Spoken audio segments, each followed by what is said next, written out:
ಕೊಂಡು ಹೋಗ್ತಾನಂತಾದ್ರೆ ಖಂಡಿತವಾಗಿ ಯಾವುದೇ ರೀತಿಯ ದುರಂತಗಳಿಗೆ ಕಾರಣ ಆಗುದಿಲ್ಲ ಅಂತ ಅನ್ಕೊಳ್ತಾರೆ. ಓಕೆ, ಉಪಾಧ್ಯಾಯ ಅವರೇ ನೀವೇನ್ ಹೇಳ್ತೀರಿ?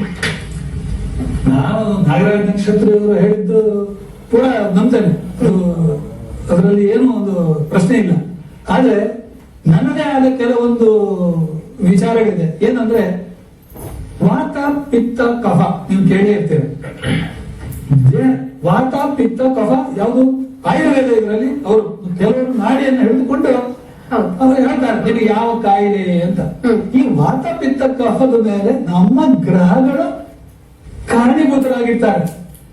ಆಕ್ಚುಲಿ ಒಳ್ಳೆ ಆಸ್ಟ್ರಾಲಜರ್ ಜ್ಯೋತಿಷಗಾರರಿದ್ರೆ ಅವರು ನಿಮಗೆ ಮುಂಚೆನೆ ಯಾವ ರೋಗ ಬರ್ತದೆ ಯಾವ ರೋಗ ಇದೆ ಅಂತ ಹೇಳ್ತಾರೆ. ಕಾರಣ ನಮ್ಮಲ್ಲಿ ಅದು ಇದೆ. ಅದಕ್ಕೆ ನಾವು ಮೆಡಿಕಲ್ ಆಸ್ಟ್ರಾಲಜಿ ಅಂತ ನಾನು ಮುಂಚೆ ಹೇಳಿದ್ದೇನೆ, ಮೆಡಿಕಲ್ ಆಸ್ಟ್ರಾಲಜಿ ಅಂತ ಕರಿತಾ ಇದ್ದೇವಲ್ಲ. ಯಾಕೆ?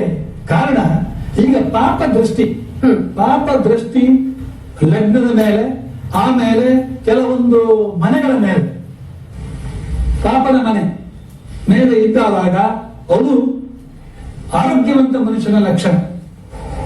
ಅದೇ ಶುಭ ಗ್ರಹ ಪಾಪದ ಮನೆಯಲ್ಲಿ ಇದ್ರೂ ಕೂಡ ಅದೇ ತರ ನಾವು ಹೇಳ್ತೇವೆ.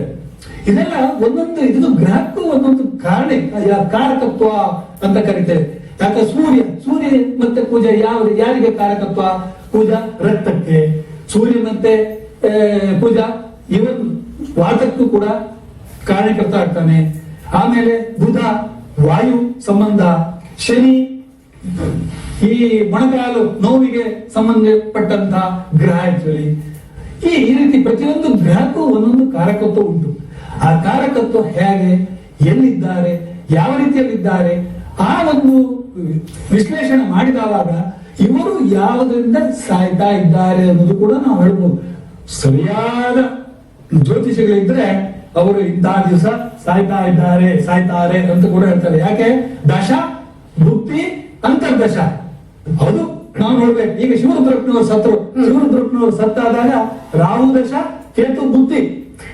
ಓಕೆ, ಈಗ ಸಾಯ್ತಾರೆ ಅಥವಾ ಮುಂದೆ ಸಾಯ್ತಾರೆ ಅಂತ ಗೊತ್ತಿದ್ರು ಕೂಡ ಏನಾದ್ರು ಅದನ್ನ ಪೋಸ್ಟ್ಪೋನ್ ಮಾಡುವಂತ. ನೀವೀಗ ಅದು ಒಳ್ಳೆ ಪ್ರಶ್ನೆ, ಅದನ್ನ ನಾನು ಹೇಳಕ್ಕಂತಿದ್ದೇನೆ. ನೀವು ಪೋಸ್ಟ್ಪೋನ್ ಮಾಡಿ ಎಲ್ಲಿ ಪೋಸ್ಟ್ಪೋನ್ ಮಾಡ್ತೀರಾ?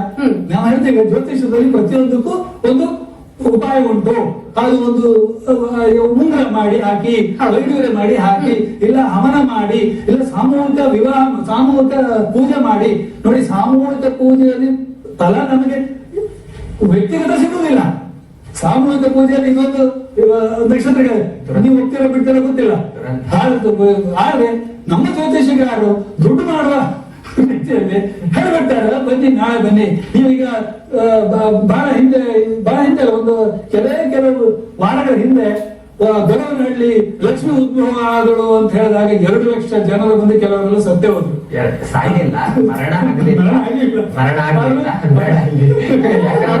ವಿನಾಕಾರಣ ಆರೋಪಗಳೆಲ್ಲ. ಓಕೆ, ಮತ್ತೆ ನಾನು ಚರ್ಚೆ ಮುಂದುವರಿಸ್ತೀನಿ. ಈಗ ಚಿಕ್ಕ ಬ್ರೇಕ್ ಇರುತ್ತೆ. ಬ್ರೇಕ್ ಆದ್ಮೇಲೆ ಧನುರ್ಮಾಸದ ಎಫೆಕ್ಟ್ ಏನಾದ್ರು ಇದೆಯಾ? ಹಾಗೆ ಈಗಾಗಲೇ ಹೇಳಿದಾಗೆ ಜನವರಿ 1 ಅಮಾವಾಸ್ಯೆ ಬರ್ತಾ ಇರುವಂತದ್ದು. ಸೊ ಇದು ಯಾವ ರೀತಿಯಾದ ಪರಿಣಾಮ ಬೀರುತ್ತೆ, ಎಲ್ಲದರ ಬಗ್ಗೆ ಚರ್ಚೆಯನ್ನು ಮುಂದುವರಿಸ್ತೀನಿ ಚಿಕ್ಕ ಬ್ರೇಕ್ ನ ನಂತರ.